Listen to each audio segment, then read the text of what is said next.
யாருக்கெல்லாம் பிரியாணி கத்திரிக்காய் குழம்பு பிடிக்கும்னு மறக்காமல் கமெண்ட்டில் சொல்லுங்கள். வாங்க எப்படி செய்கிறதுன்னு பார்த்துடலாம்.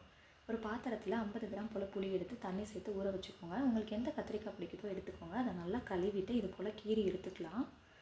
இப்போ அடுப்பில் ஒரு பாத்திரம் வச்சு 50 மில்லி போல் எண்ணெய் சேர்த்துக்கோங்க. எண்ணெய் காஞ்சதுக்கப்புறமா கீறி வச்சுருக்க கத்திரிக்காயை உள்ளே சேர்த்துக்கலாம். கரண்டி வச்சு நல்லா 2 சைடும் கிளறி விட்டுக்கலாம். முக்கால்வாசி இது போல் நல்லா வேகட்டும். தனியாக ஒரு பாத்திரத்தில் மாற்றிக்கலாம். பிரியாணி கத்திரிக்காய் குழம்புக்கு அடுத்து ஒரு முக்கியமான விஷயமே சீக்ரெட்டான மசால் தான்.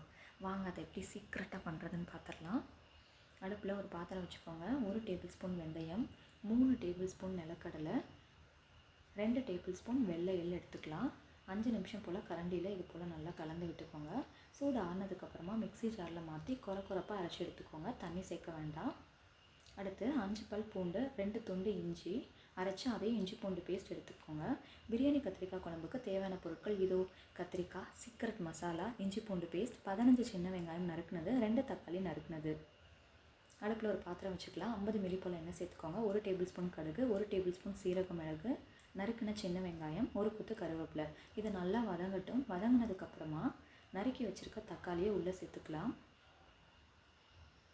சின்ன வெங்காயத்துக்கு பதிலாக நீங்கள் ஒரு பெரிய வெங்காயம் கூட சேர்த்துக்கலாம்.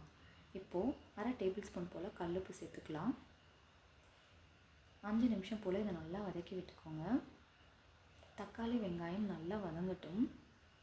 வதங்கினதுக்கப்புறமா 1 டேபிள் ஸ்பூன் இஞ்சி பூண்டு பேஸ்ட் சேர்த்துக்கலாம். பச்சை வாசனை போகட்டும். நல்லா வதக்கிக்கலாம். இதில் 2 டேபிள் ஸ்பூன் மல்லித்தூள், காரத்துக்கு ஏற்ற மாதிரி தனி மிளகாய் தூள் சேர்த்துக்கலாம். நான் அரை டேபிள் ஸ்பூன் சேர்த்துருக்கேன். 1/4 டேபிள் ஸ்பூன் மஞ்சள் தூள். இப்போ கரண்டி வச்சு நல்லா கலந்து விட்டுக்கோங்க. இது நல்லா வதங்கட்டும் 5 நிமிஷம் போல். இதில் புளி கரைசலை உள்ளே சேர்த்துக்கலாம்.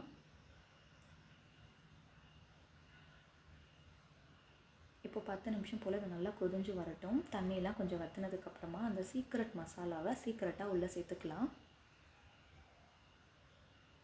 இப்போ நல்லா எண்ணெய் பிரிஞ்சு வந்திருக்கும். அதுக்கப்புறமா கத்திரிக்காயை உள்ளே சேர்த்துக்கலாம். அவ்வளோதாங்க, வீடே கமகமக்கும் பிரியாணி கத்திரிக்காய் குழம்பு ரெடி. இது பிரியாணிக்கு மட்டும் இல்லைங்க, சூடான சாதத்துக்கு, சப்பாத்தி கூட இது நல்லாயிருக்கும். மறக்காமல் நீங்கள் ட்ரை பண்ணி பாருங்கள்.